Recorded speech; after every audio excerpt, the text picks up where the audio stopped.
안녕하세요. 조신현 변호사의 법률 이야기에 오신 것을 환영합니다. 오늘은 혼외자의 양육비 청구와 현행법의 문제점에 대해서 이야기해보고자 합니다. 인지청구의소를 알아보겠습니다. 혼외자란 혼인하지 않은 남녀 사이에서 태어난 자녀를 의미합니다. 여기서 자녀와 생모 사이에는 출생과 동시에 법률상 친족관계가 성립합니다. 반면에 아버지의 경우에는 그렇지가 않습니다. 혼인하지 않은 상태에서 아이를 낳은 어머니가 있다고 가정해 보겠습니다. 이 경우에 생부가 아이를 책임지지 않겠다고 선언한 경우에 생모가 생부에게 양육비를 청구하는 것이 가능할까요? 일정 부분 가능할 수는 있지만 현행법 하에서는 양육비 청구를 하기 위해서 인지청구의소를 먼저 제기할 것을 규정하고 있습니다. 인지란 혼인 이후 출생자에 대해서 생부 또는 생모가 자신의 자녀임을 법률적으로 확인하는 행위를 의미합니다. 생부가 자발적으로 인지하지 않으면 자녀 측에서 인지청구의소를 제기해야 합니다. 그리고 이 인지가 이루어져야 비로소 법률상 친자 관계가 형성되기 때문에 그로써 부양 의무가 발생하게 되고 그제서야 양육비를 청구할 수 있게 되는 구조입니다. 현행법의 문제점은 무엇일까요? 현행 민법 체계에 의하면 생부가 인지를 거부하는 경우에는 어머니가 양육비를 청구하기 위해서 인지청구의소를 제기하거나 인지청구의소와 양육비 청구를 병합해서 제기해야 합니다. 즉 인지 없이는 양육비 청구가 불가한 구조가 현행법의 문제점입니다. 인지청구의소는 통상적으로 유전자 검사를 통해 친자 관계를 증명하게 됩니다. 법적 분쟁의 당사자가 된다는 사실 자체도 부담스러운 것인데 이 과정에서 생부는 자녀의 존재를 부정할 수도 있기 때문에 생모와 자녀 모두에게 크나큰 정신적인 고통을 안기게 됩니다. 게다가 인지 판결이 확정되면 자녀는 생부의 가족관계 등록부에 등재가 됩니다. 만약에 생부에게 법률상 배우자가 있거나 생모 또는 자녀가 인지를 원하지 않을 경우에는 오히려 자녀의 복리에 해가 되는 상황이 발생할 수도 있는 것입니다.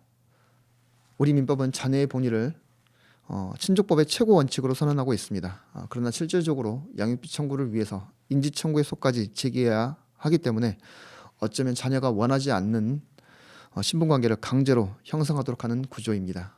이는 자녀의 복리 원칙과 충돌할 뿐만 아니라 자녀의 자기결정권을 침해하는 결과가 될 수도 있습니다. 인지청구에서는 원칙적으로 제소기간에 제한이 없습니다. 따라서 자녀가 원한다면 그 시기가 언제이든 인지청구의소를 제기할 수 있습니다. 본질적으로 인지청구의소는 자녀 자신의 신분에 관한 권리입니다. 자녀가 성년이 된 후에 스스로 생부와의 친자 관계를 형성할 것인지 여부를 판단할 수 있는 기회가 주어질 필요가 큽니다. 그러나 현행법은 양육비를 청구하기 위해서 법정 대리인인 어머니가 자녀를 대리하여 인지청구의소를 제기하는 것을 전제로 하고 있습니다. 따라서 자녀가 어린 시절에 자신의 의사와 상관없이 신분관계 형성이 강제되는 결과를 낳게 됩니다. 현행 민법상 인지청구권이 자녀의 권리임을 인정한다면 자녀가 스스로의 의사결정을 할 수 있는 나이가 되었을 때 인지청구 여부를 결정하도록 하는 것이 자녀의 자기결정권 그리고 자녀의 복리에 부합할 것입니다. 이를 위해서는 관련 법령이 개정되어야 합니다. 혼외자의 양육비 청구에 관한 개정 방향은 어떻게 되어야 할까요? 독일 민법은 혼인하지 않은 부모에 관한 특별 규정을 따로 두고 있습니다. 혼외자를 출산한 어머니가 생부에게 출산 전후에 부양, 임신 분만 관련 비용 그리고 영유아 양육으로 인한 취업 제한 기간 동안에 부양을 청구할 수 있도록 한 것입니다. 그렇다면 독일 민법을 참고하여 우리 민법을 어떻게 개정하는 것이 좋을까요? 인지 없이도 양육비를 청구할 수 있도록 허용하는 조항을 신설해야 할 것입니다. 이 경우 친자 관계의 존재는 DNA 검사 등을 통해 양육비 청구 소송 내에서 확인하되 그 확인이 곧 인지청구의 효력을 발생시키지는 않도록 설계할 수 있을 것입니다. 이를 위해서는 가사소송법상 절차의 정비도 필요할 수 있습니다. 양육비 청구와 인지청구를 분리하여 독립적으로 가정법원에 신청할 수 있도록 하고 이에 따라 양육비 이행 관련의 역할도 확대될 필요가 있습니다. 결론입니다. 현행 민법 규정은 양육비 청구에 대한 사각지대가 존재합니다. 혼인 이후 출생자 수는 매년 증가하고 있습니다. 홀로 아이를 키우는 미혼모, 미혼부의 경제적 어려움은 심각할 수 있습니다. 그런데 현행 민법은 양육비를 받기 위해서 어쩌면 원하지도 않을 신분관계의 형성을 강제하는 측면이 있습니다.